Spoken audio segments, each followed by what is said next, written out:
donc ni fɛn min jigira o le kan ka filɛ baara kan ka kɛ n'o le ye mais n kan naganin bɛ dɔɔni mais a t'a tiɲɛ an bɛ taa n'a ye dɔɔni murani ni sɔgɔsɔgɔnin bɛ mais a t'a tiɲɛ i y'a faamu donc n'a bɛ ten kitabu kalanlaw u k'a jateminɛ ka filɛ ka segin o kɔ dɔɔni an bɛ yɔrɔ min na bi nkalon cayara kuma kirikaraw cayara kuma lankolonw cayara a bɛɛ si tɛ foyi ye ni kitabutigi ninnu tɛ n'o tɛ n'i donna tawurata kɔnɔ o ye wahayu le ye n'i donna linjili kɔnɔ o ye wahayu le ye n'i kuranɛ ta o y'a dafa o tuma na o de y'o bɛɛ lajɛlen ye k'o to yen ka taa nɔrɔ hadisaw le kan hadisatigi kɔni kana sa dɛ ayi jija i kana sa dɛ i ni mɛlɛkɛ kana ɲɔgɔn ye fewu n'o tɛ n'a y'a bosi la dɔrɔn o y'a sɔrɔ i bɛ jahanɛmɛ kɔnɔ siga t'a la i k'a faamu hadisa olu yɛrɛ ko u ka kitabu dɔ kɔnɔ ko khayrukum man ta'allama al-Qur'an wa 'allamahu u yɛrɛ y'a fɔ ko hɛrɛ mɔgɔ ye mɔgɔ min ye kuranɛ kalan ka se ka mɔgɔ wɛrɛ kalara n'alu b'a se ka taa dɔ fɛn dɔ wɛrɛ ta i m'a ye a gbɛlɛyara dɛ mais a ma gbɛlɛya la fan fɛ a bɛ n'o sɔrɔ siga se foyi t'a la bon an bɛna filɛ an bɛ don suratu zariyatu kɔnɔ karamɔgɔ di aux gens des livres. Vous ne vous appuyez sur rien tant que vous n'observez pas la Torah, l'évangile et ce qui vous a été révélé par votre Seigneur. Entre parenthèses, les 5 Corans. Merci. Ayo meke. Anyame. Et an yɛrɛ ɲɛna ka dati fɔ dati ye jumɛn ye i hakili t'o la dɛ a y'o ɲɛfɔ joona a bɛ tɛmɛ. Vendredi le 26 mars voilà l'an 2021. Voilà. CCGT. Vendredi le 26 mars l'an 2021. L'an 2021. Voilà donc so kan ko tɛ wa an ma kalan ka tɛmɛ nka an bɛ école kɛ voilà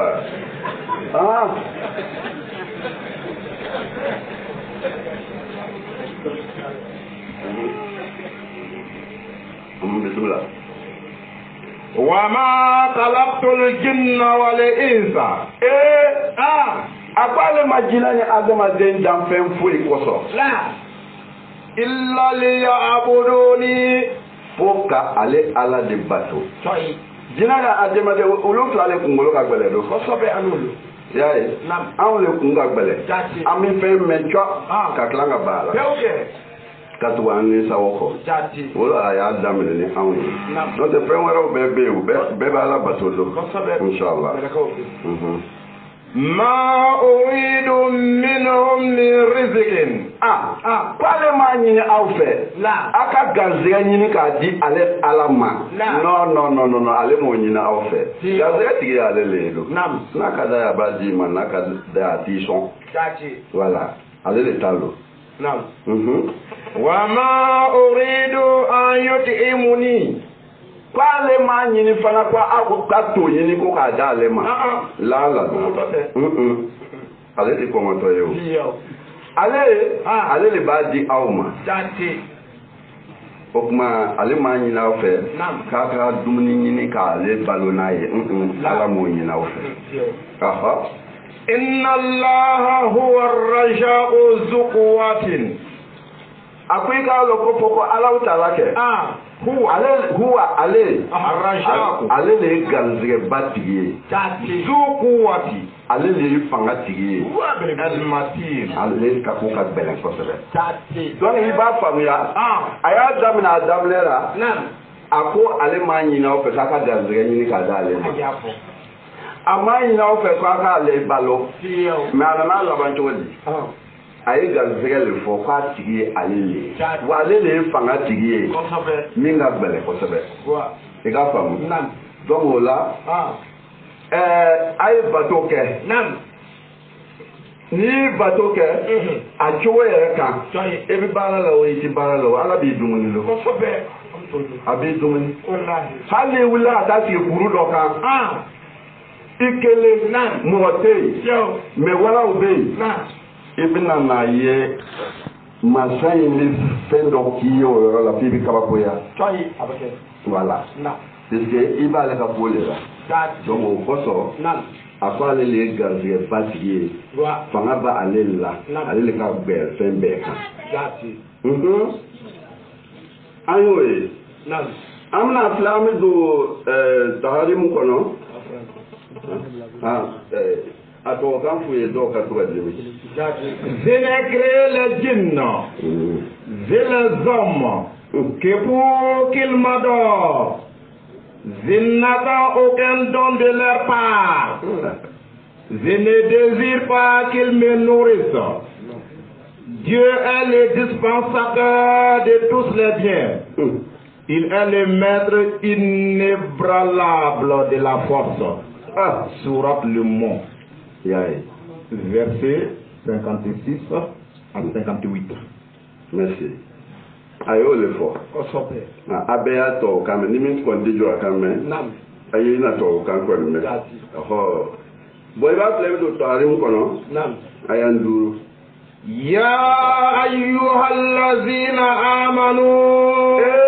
A ma bɛɛ wele yan koyi bɛɛ ko tɛ maninfin bɛɛ ko tɛ dɛ a ko mun de limaniyara aw sigi tɛ nin ye wa a ma fɔ aw limaniyara wa a mana seli yɔrɔ wa ka na wurudiw kɛ wa a ma tila o la sisan de an bɛ ɲɔgɔn ladira don a ko ale ma bɛɛ wele ku anfusakum ko aw ye aw yɛrɛ kun tanga wa ahlikum a n'a ka denbaya naran ka bɔ tasuma tɔɔrɔ ma an tɛ juma la caman nani bɛ yan bi a muso bɛ lɔgɔra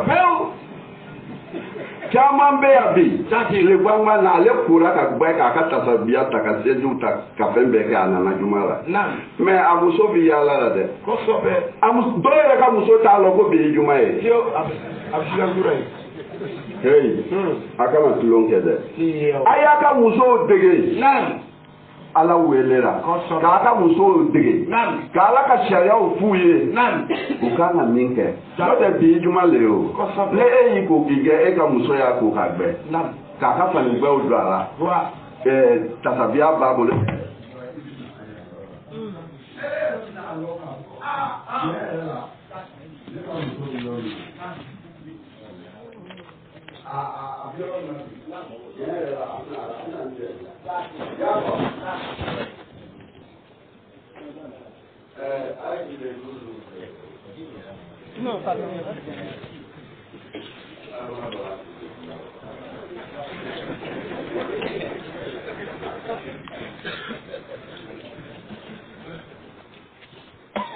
Tasuma ma tugu wa?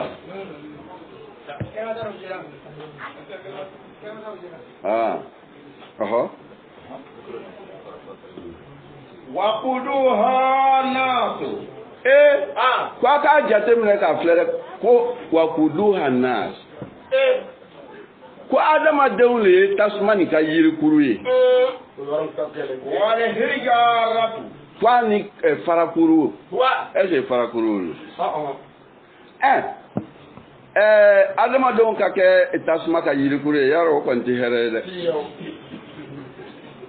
Wa a bɛ fɔra mɔgɔ minnu ye a bɛ fɔra limaniyabagaw le ye. N'o tɛ a ma mɔgɔ tɔw wele dɛ aw le bɛ bagabagara n'a kuma ye. I k'a faamuya. O yɔrɔnin na don. Aw bɛ bagabagara cogo min na a y'a jateminɛ a k'a filɛ a ye jija a ka ala ka baara kɛ. Aya fɛn dɔ bɛ don o la. I k'a faamu. Ala ka baara pourtant a man gɛlɛn. Walahi a man gɛlɛn. Musow b'a f'u da jukɔrɔ le o. An lo bɛ na ya ka n'a fɔ ka pɛrɛn. Ka taa mun kɛ kaburuto la. Muso bɛ taa mun kɛ kaburuto la fo n'a sara le. iko ya tari kaburu tura asara le mais ni ya nyema tara kaburu tura malan ko londo tara na yi no ta atitai atayo te atayo te amanga ngata ika fam donc ay jija amusoma aya toka aka ala sharia don nu yi sharia ulon ko be baraka na yedo muso yɛrɛ ka ko minɛ ka di joona bise o bɛ siran o cɛw ja ka gɛlɛ do donc n'a fɔra ko fɛn min kɔni yirikuru le ye adamadenw ye ani farakuru o ye dusukun le ko ye i y'a ye adamaden dusukun ka gɛlɛ ka tɛmɛ farakuru kan i y'a ye donc a y'a jate filɛ a ye jija a musow ma a k'u bila ala ka sira kɔnɔ a n'a ka denw ni jumalon sera a ka labɛn ko mi e yɛrɛ bɛ labɛn cogoya min na ni e labɛnna ale labɛn e bɛ bɔ k'ale to yen ale b'a daminɛ so kɔnɔ yen n'a ye ɲɔgɔn dɛmɛ n'a fila farala ɲɔgɔn kan o ne kɔni hakili la n k'o kɔni bɛ kɛ koba ye mais e bɔra ka na juma la i muso yɛrɛ m'a lɔn ko bi ye juma ye a tɛna na seli yɛrɛ joona a tɛna na foyi foyi den kelen kɛ bilon yɛrɛ le ye sayidu dɔw ani commerçant dɔw ani baarakɛla dɔw bilon le ye olu muso dɔw ka n bɛ taa n bamuso folon ye o ye bidon dɔ le o tɛ taa lon gansan na dɛ o bɛ taa jumalon le i k'a faamu a y'o dabila min ka fisa aw ma o le y'o ye a y'a musow dege u ka se ka ala ka sariya cogo lɔn n'u y'o cogo lɔn o de ka fisa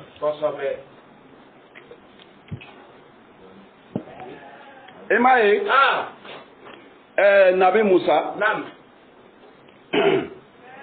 a ye ala ka sariya ɲɛfɔ a muso ye mais a yɛrɛ nana ɲinɛ dɔɔnin i y'a faamu u taatɔ mission na ala ko ale yɛrɛ le bɔra a kɔfɛ y'a ye k'ale bɔra a kɔfɛ ka n'a ɲɔnti ko k'a ben kuru furancɛ la i y'a faamu kɛ o kɛra tɔgɔ min na muso jɔra k'a filɛ ko nin ɲɔgɔn ma deli ka ne cɛ sɔrɔ i b'a sɔrɔ a ye ko dɔ lo ɲagamina a bolo n'o tɛ a tɛ se a k'a filɛ cɛ na a hakili jigira a dencɛnin lɔni b'a kɔrɔ a y'a minɛ dɔrɔn ka polisi sama ka jigin ka sin ka a fɔlɔ dagoloni minɛ ten k'o sama ka sɔrɔ ka kabakuru dɔ filɛ min da ka di a y'a tigɛ dɔrɔn a y'a mɔ nabi musa sen na a fana ka wuli ka bin kɛra n fɛ kɔɲɔ tɛ jolima ye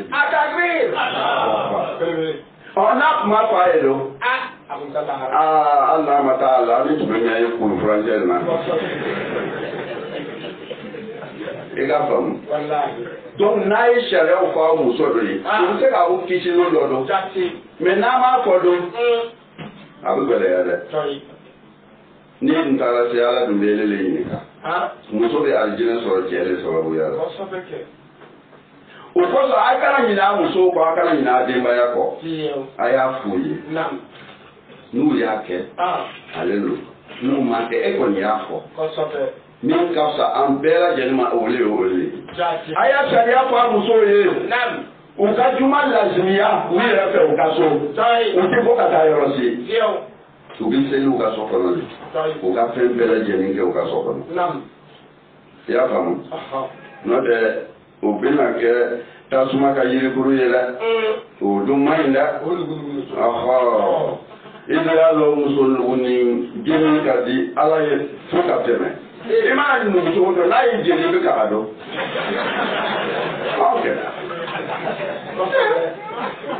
o bɛɛ bɛ bɔ i la i tulu min mun ya a bɛɛ bɛ yiran ka bɔ i la i ka faamu n y'a fɔ a ye n ko an tɛ se kuma la a dun ko fɔ a ka dɔn karamɔgɔcɛ talibi taa n'a ye ale ye halimala ye ka to a ko i ka a filɛ ko mɛlɛkɛw dɛ giladun sidadun a ko mɛlɛkɛ girimaw lo koyi o ka gbere wa i ka lo ka gbele fana o meleke nu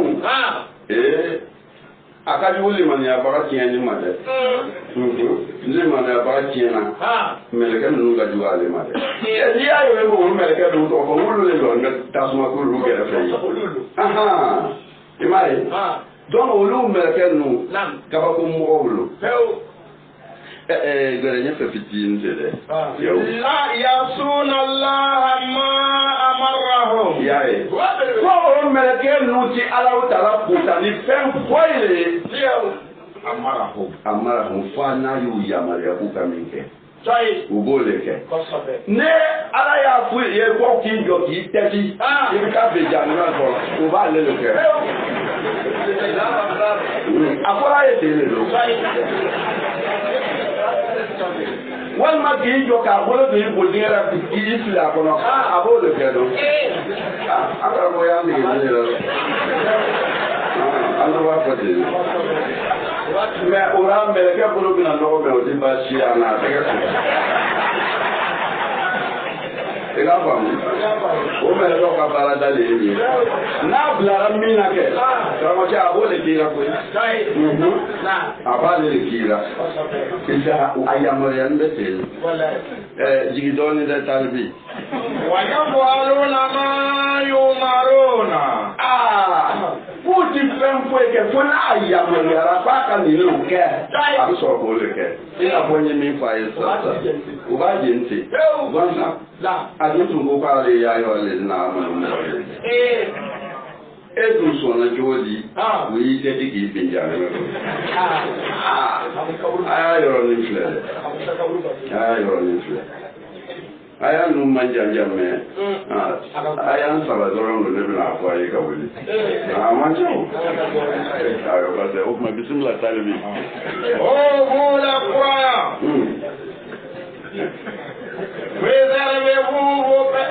préservez vos personnes et vos familles d'un feu dont les hommes et les pierres seront l'aliment. Des anges gigantesques et puissants se tiendront autour de ce feu. Ils ne désobéissent pas à l'ordre de Dieu. Ils font ce qui leur est commandé.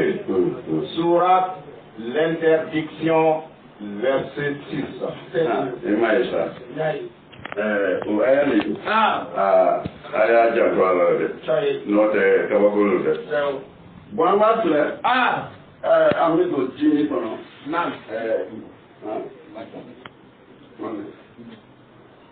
tuma la wele ne y'adamaden le ye يا أيها الذين آمنوا أما بيتوا فويا تقولي بيتك أمور مالي أوكي هذا ما نعم كسمنا يدوني إذا نودي للصلاة من يوم الجمعة أقول أول لسلبنا نعم kana selima min yawmil juma dona fasiawu ila zikrillahi wa ka teliyale kana ala ka fofoli ma ibi président ma wazarul bai'a wa ka sani fere o dabla an ye bara n'an tilara ten an bɛ to ka ɲɔgɔn ye o an bɛ dɔw ye butigi ni yɛlɛ ni bɛ a sigi mɛ n'a y'i na dɔrɔn a b'a fini segin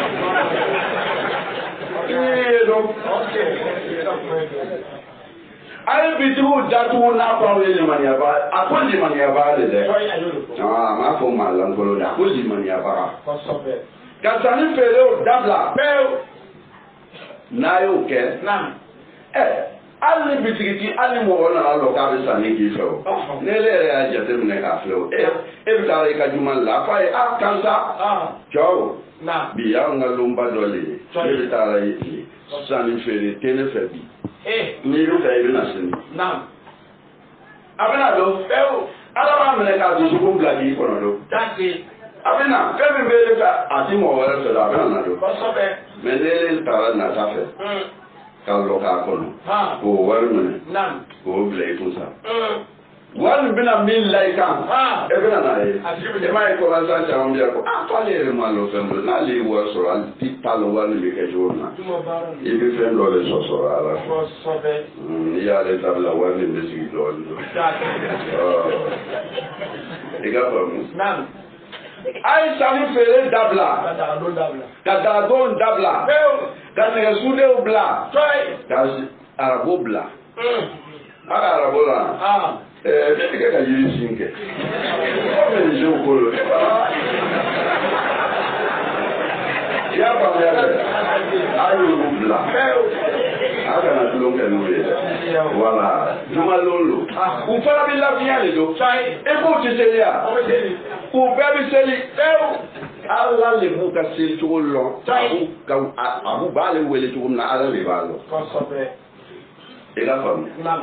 A b'aw ɲɛna k'u ti kuma o. E m'a ye n'Ala ko dugukolo ma ko nin kɛ a b'a kɛ a. E y'a tulo yɔrɔ la wa. Nka a b'a minɛ don. I ka faamu. Talibi taa n'a ye. Zalikum khayrun lakum. A ko min ye aw fɛ o de ye hɛrɛ ye aw ma. In kuntum ta'lamun. A y'a sɔrɔ aw b'a lɔn. Walahi. Ni min kɔni t'a lɔn. O bɛna ko wɛrɛ de kɛ. N'o tɛ an kɔni bɛ yɔrɔ min na an tɔw bɛ yɔrɔ min na. Jumalon kɔni. Cɛ yɛrɛ la baara foyi t'an fɛ. N'ale baara tɛ. A ye nɛgɛ a ye tasuma juru ninnu filɛ filɛ.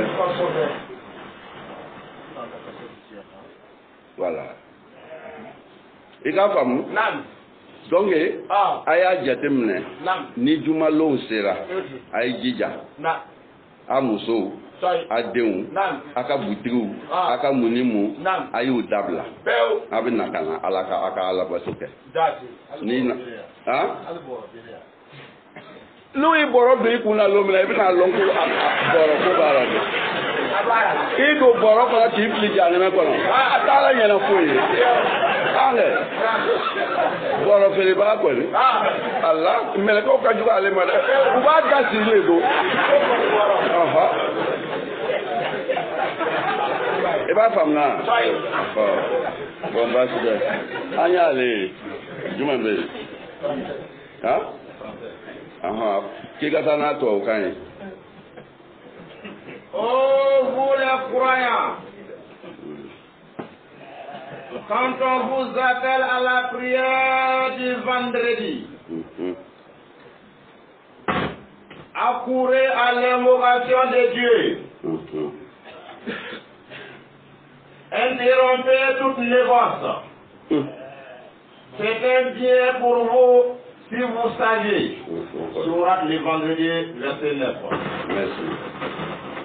Ameta. Il.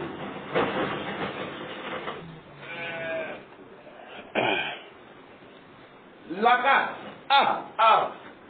Ako i ka dangania. خلقنا الإنسان في أحسن تقويم. Ako ale adamaden dan k'a jɔ. Fi ahsan taqwim k'a da kɛɲɛ k'a lɔ k'a peser. I b'a faamu na?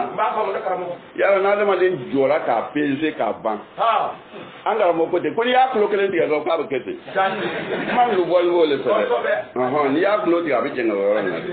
Wala ni sen kɔni tɛ sa. Taa n'a ye n karamɔgɔ. Summa. O tɛmɛnen kɔ. Radabnahu asfala safilina. A ko ale bɛna tila ka adamaden kɔ segin. Ka na n'a ye cɛkɔrɔbaya la. Walahi. Ka na n'a ye denmisɛnya la. I m'a ye n'i bɛ seli ye tuma min na i cɛ ka ɲi yan. I cɛ ka ɲi dɛ. Wala. Mais n'a k'a bɛ n'i kɔrɔ. Alahu akbar. A b'i ɲɛda bɛɛ jigi jigi. I ɲɛ baara ninnu kɛ komi fifanga. I lo ma kɔrɔ n'a y'i a b'a fɔ k'ele tɛ ele don lo ele don dɛ mais a b'i kɔrɔ k'i sama ka na cogo di a bɛɛ b'a la dɛ musow b'a la a bɛ kɔɲɔmusow furu la a y'a vitesse kɛ dɔɔni dɔɔni dɛ n'o tɛ aw bɛ kɔrɔ k'a sɔrɔ a ma s'a n'u ma ne ele y'a pédale longo lo ele b'a pédale la et puis ti lɔ i bɛna kɛ lemuru fara le ye i ji bɛ ban pewu k'i kɛ lemuru fara ye hali i ɲɛ tɛ kɔmi i k'a faamu donc a y'a kɛ dɔɔni dɔɔni wa a ka muso fɛ a ye jija k'u fa kosɛbɛ a bɛ sɔrɔ ka baro kɛ n'o ye a kana to ka la n'u kɔngɔfɛn ye aw yɛrɛ fana banabaatɔ kana to ka la ni muso ye dɛ e man kɛnɛ ɲɛnama e dun fɛ ka dɔ kɛ n'i y'a kɛ dɔ bɛ fara i ka bana kan wa a tɛ furakɛ joona a y'a yɛrɛ minɛ dɛ wala hali n'a jugu ma fasa kɔni a kiri kelen bɛ tunu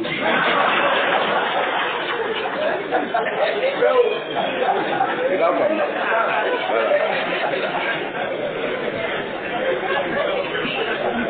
karamɔgɔ taa n'a ye a ko fo n'a kɛra mɔgɔw ye mɔgɔ minnu limaniyara ka tila ka baara kɛ baara la baara min ye baara ɲuman ye kuma min bɛna ko dɔ kan don aw tɛ nin ye sisan wa an bɛɛ ye jeunes ye anw kelen-kelen fɛngɛnin bɛ dɔɔnin voilà an fɛngɛra dɔɔnin voilà donc n'a ye baara o baara kɛ sisan k'a to a denmisɛnya in kɔnɔ wurudiw la isigifariw la sɔliw la mɔgɔɲumanyaw la ka ko ɲumanw kɛ karamɔgɔcɛ taa n'a ye fitinin dɛ wallahuma ajrun ghayrun mamnun an tun bɛ yɔrɔnin nɔfɛ sa cɛ o a ko i ye fɛn min bɛɛ kɛ ten i ka garisɛgɛ nin ani baara min kɛ a b'a ti kumaniya k'a bɔ i ma fiyewu cogo si de la i n'a fɔ i bɛ se ka bana ka taa se kalo kelen kalo fila i ma sun i ma seli i ma jagabɔ i yɛrɛ t'a kalama i yɛrɛ bɛ yɔrɔ min na o tɛ dɔ ye a bɛ se k'a kɛ i kɔrɔla fana ka kɔrɔ yɛrɛ de ni seli fana seli i b'a miiri ko fajiri don puisque i t'a kalama hakili tɛ yen tugun a bɛ se ka kɛ n'i ye fitiri seli i b'a miiri ko fajiri don puisque dibini bɛ yen i tɛna miiri ko fajiri dugu le bɛ gbɛra ala ko o de la o segiyɔrɔnin kan fitini falahum ajrun wala a ko falahum kala ko o min filɛ nin ye dɛ ajrun a ko sara sɔn cɛ ye o bɛ ele ye hali n'a y'a sɔrɔ i san 10 de kɛ i lani bɛ i tɛ seli la i tɛ foyi kɛ ko mɛlɛkɛw b'a sɛbɛn i ye fo i b'a kɛra pewu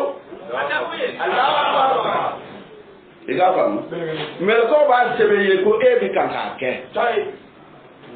donc a y'a janto a yɔrɔ la dɛ a ye denmisɛnw le ye an ta ye ladili le ye puisque an y'a fɔ a ye n ko an tɛ se kuma la an kɔni tun b'an karamɔgɔ kɛrɛfɛ dɔɔnin dɔɔnin ale y'an dege dɔɔnin o de y'a kɛ an bɛ sera ka nin fɔ koyi donc a y'a jateminɛ k'a filɛ ala ka kumaw a y'a jateminɛ k'a filɛ a ka ala ka kumaw kuma lankolonw tɛ dɛ a bɛɛ ye waayu le ye a dira aw ka kira le ma an ma taa n'a ye karamɔgɔ ghayrul mamnun a ko a fi kumaniya ka bɔ aw ma fiyewu ni fɛn ko ye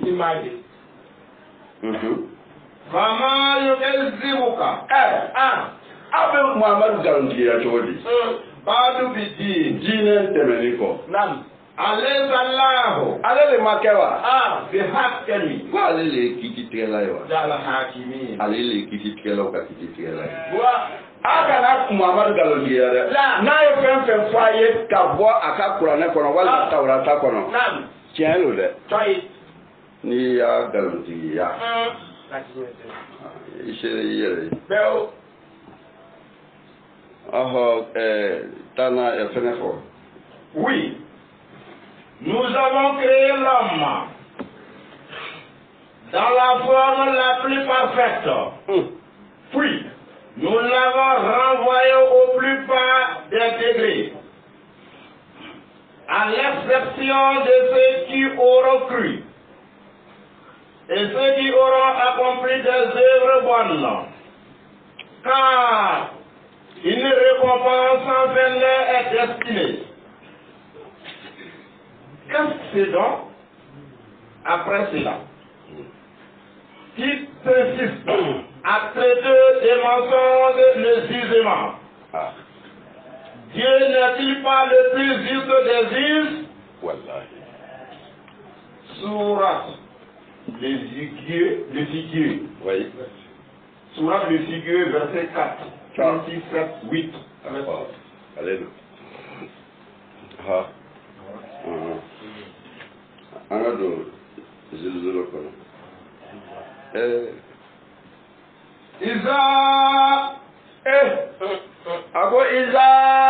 Ako tumana min na jati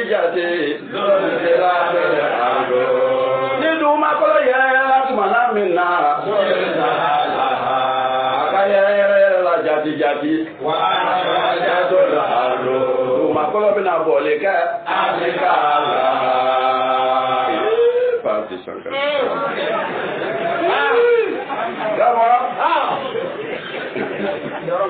ni yɔrɔ in man di fɛn donbaw ye dugu ma wala ko a dun ka fɔli a dun sɛbɛnni bɛ yen ko n dugumakolo yɛrɛ la tuma min na o a ka yɛrɛ la ko dugumakolo bɛna bɔli kɛ fɛn na fɛn min bɛ a kɔnɔ bisimilayi o ye fɛn dɔ de don dugumakolo kɔnɔ dɔn fɛn min bɛ dugumakolo tɔɔrɔ la depuis a waati jan fo ka taa se fo a bɔ tuma min bɛ fɔra bi ma n'olu sera o ka di dugumakolo yɛrɛ de don ale bɛna bɔ a kɔnɔ o an ka bɛrɛ dɔɔni. A ko adamadenw bɛna fɔli kɛ jate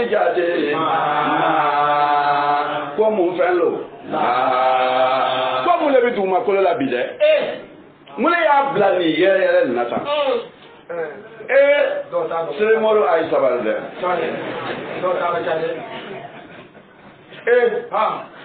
Adama n'i y'a dɔn ka fɛn don ta ye dugu ma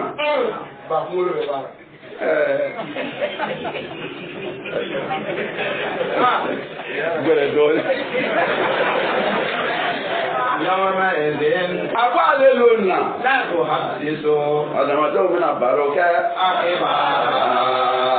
O bɛna baro kɛ nin kibaruya ninnu de kan. Puisque o y'a dɔn k'olu ka fɛn ninnu bɛna bɔ bi. Jinɛw baratalo le y'o ye sa. U ka fɛnw bɛna bɔ. Ŋɔn kɛ. A tɛ to. E tun ye wulu kunkolo min don. Ka fali kunkolo don kaburu kɔnɔ. Wulu ɲin dɔw bɛ wulu bɛ jamujan ten. Dɔw bɔ ala minɛ k'o le ta ka sɛbɛn don a la k'a gɛngɛ ka don dugumakolo jukɔrɔ. Ko walasa ale ye juru min ta o juru kuma kana fɔ. E y'a ta tuma na a ka den ye i taara i mako ɲɛna ye k'o tigi ka n'o kuma fɔ. A b'a bɔ dugumakolo bɛna bɔ don. N'a y'a bɔ i bɛna lɔn kelen ta fɛn lo don. A b'a lɔn jigi talibi. K'i k'a lɔn k'a fɔ e tigi ala ale de ye wayu kɛ jate dugukolo ye bi lɔn na ale de ye wayu kɛ dugukolo ye bi lɔn na k'a fɔ a ye ko n ka cɛ ne bɛ fɛ i k'i yɛrɛ bi ye. Gindo minnu don mɛ n'a parata l'o ye bi dɛ a bɔ i k'a bila kɛnɛ kan. Bɛɛ jɛnsɛn kana dɔ to ye dɛ kana dɔ to ye dɛ hali ni dɔw y'u muso ɲin bɔn nin kɔrɔ sɔrɔ a ka sɔrɔ a b'a ta k'a gɛngɛ dugu ma ko fɛn dɔ kana kɛ fo ka ɲɛ o b'a kɛ Selemoro bɛ baara modèle bɛɛ kɛ mɛ Selemoro ɲuman min ye kuranɛ kalan ka Tawarata kalan ka Linjili kalan n'ale ko a b'a kɛ ale bɛna to ka miiri ko ne bɛ liburu min kalan est-ce que nin bɛ bɛn n'ale ye a ka nafsu mutmainna bɛna fɔ a ye o kana kɛ dɛ kana kɛ dɛ n'i ye nin kɛ wa i n'ala ka ko bɛɛ le tiɲɛna ten a ka teriya banna a ka mɔgɔya banna Akalana min to be in Alacha, Bana Peo. China, Bono do Galileo and Tamana do Pononitra and Medica Fleco. Ne pour min ke amanye che ala dun ko ka kana ke ne bi kitabun nun kalan ka ya kono e jigi to gati ni ma ba ma to ka fasa ka tasa jadi ta amin tini to siyo tadi voilà jigi yo me akwa le lo ina jate ya to na kibna adama de yo bo chama Jamakuru Mukoso alaka ilani kora jate ibara juminke adama na mafie nala kwa betu ika fenyi lake wallahi balon eti flama la ibalon kosobe ele ti fe mi doni ti chanchama mbo ti korola fuyira ki tara le nala kwa ba boke iniya edo ibalo kone le tu ini ndo ya mumeli Allah bo jada meri kuma ti fe jala mi e ba yere mi na olo ni janda mu soro la olo na ka fula ye mi ti ko manke nala ya mele ka ya fata akun lo so le bi daye Ekafam. Try. Karmo jigi doni. Pamanu. Mobi. Ya amala. Ni bara pitini ka. Ben pitini nyona na o bara luke. Na. Kera. Ya rabo. Balele yira de. Wallahi. Tun kera o. Jo juma idi saraka numbo. Jaji. O temenu ko fe ibi hine fani bara. O temenu ko ito yo mu be ere balo ko se duyi ibu demede wallahi o temeni ko fe ibi mo kalana na kalan façon bela mi tawata ni jimi kurane lele to la mo kalana o muni muso juda e yoro francis ango ko pushere kele kan pour ka ka kala ni zabla o wale ka juwe ya le oyi a jefa na bi wule o ka moto wuli ka pu si du ke au ka o be juwe ya le aya to ida kana fo ikala bala le kella do autero o be te mena shaidura ya jati ka yoro franca ko kan o kan les sondi mo wallahi ka moto wuli ka si du ke shaidu ka ni kurana ka jati rawa na lo temena ko wallahi lo tiwele lo tola ika famia na tanwo di dole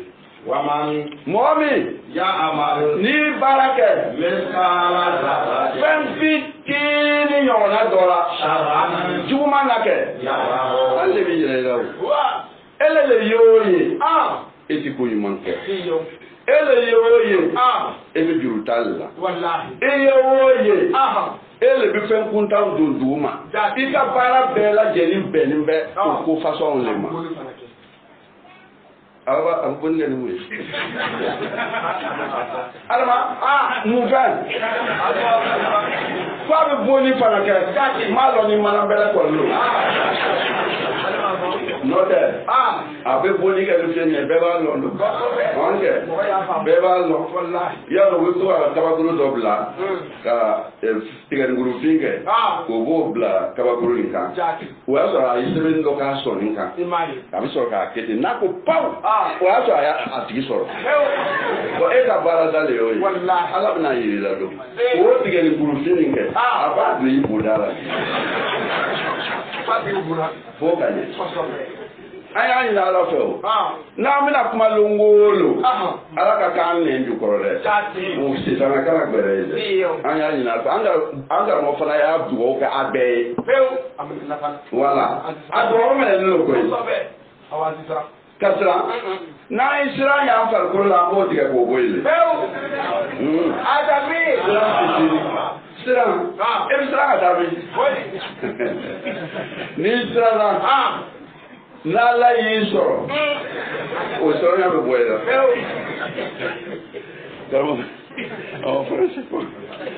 Lorsque la mer sera secouée par son tremblement, lorsque la terre résidera ses fardeaux, lorsque l'homme demandera que lui arrive-t-il, ce jour-là, elle racontera sa propre histoire. d'après ce que son Seigneur lui a révélé. Ces jours-là, les hommes s'uniront par groupe pour que les actions soient connues. Celui qui aura fait le poids d'un atome de bien le verra. Celui qui aura fait le poids d'un atome de mal le verra. Sourate les courses rapides. Verset 1 jusqu'à la fin 8.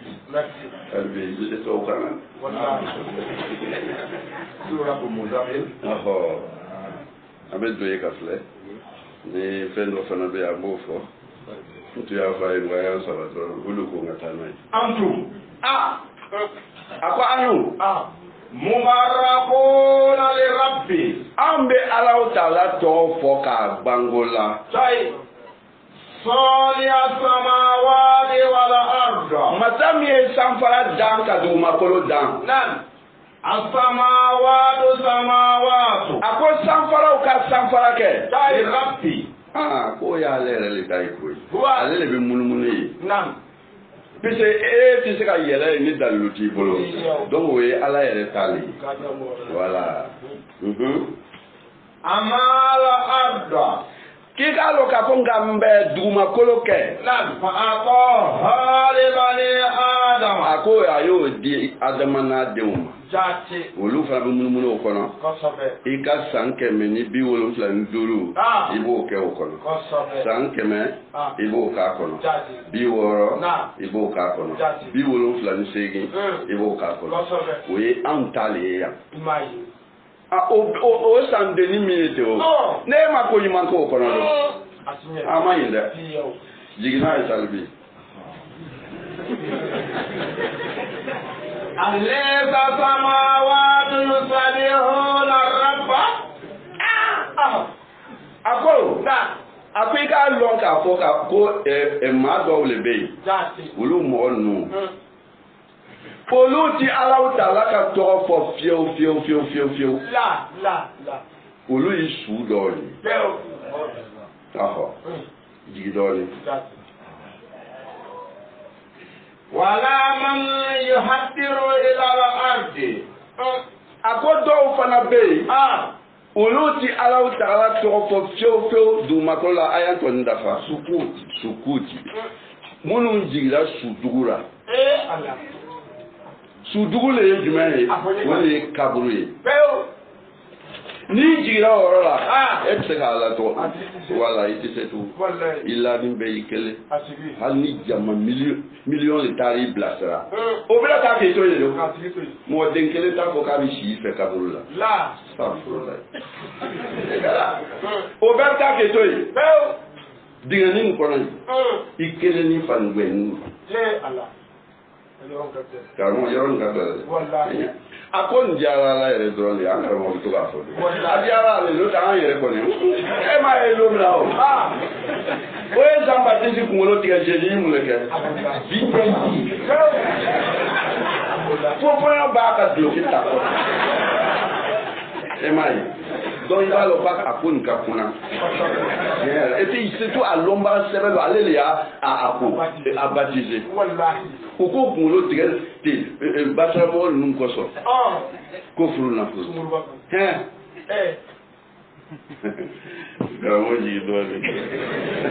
Amana hanu fanubaruku rabba. Kika longa anu de ankon bi ala to amba banko lali. Minala ana. Kamba gwangi wati be. La ilaha la ilaha illallah la ilaha la ilaha illallah la ilaha la ilaha illallah la ilaha la ilaha illallah la ilaha la ilaha illallah la ilaha illallah. Aywa, français fo baraku fendo sera. Wa ila tahar alleluia. Voilà, alléluia. Anyo kekaba. Oh, amina fleur. Soyez bénis par l'Éternel. Amen. Qui a fait les cieux et la terre. Les cieux sont les cieux de l'Éternel. Mais il a donné la terre au Fils de l'homme. Ce ne sont pas les morts qui célèbrent l'Éternel. Seigneur, aucun de ceux qui descendent dans le lieu du silence. Somme 115, verset 15 à 18. Alléluia. Bye bye. Abijona ni mbeke au gazi doi. Oh, i b'a dɔn ka di o. Mais kuma dɔ la i jumugu bɛ sɛgɛn. Donc lon wɛrɛ bɛ yen. Lon ka ca o. Lon ka ca. A y'an bɛ a ka ca o. N'an ye dɔ filɛ filɛ to. N'ala sɔnna lon wɛrɛ an na ɲɔgɔn sɔrɔ. Inshallah. A ye cɛkɔrɔba tɔgɔ wele. La ilaha illallah la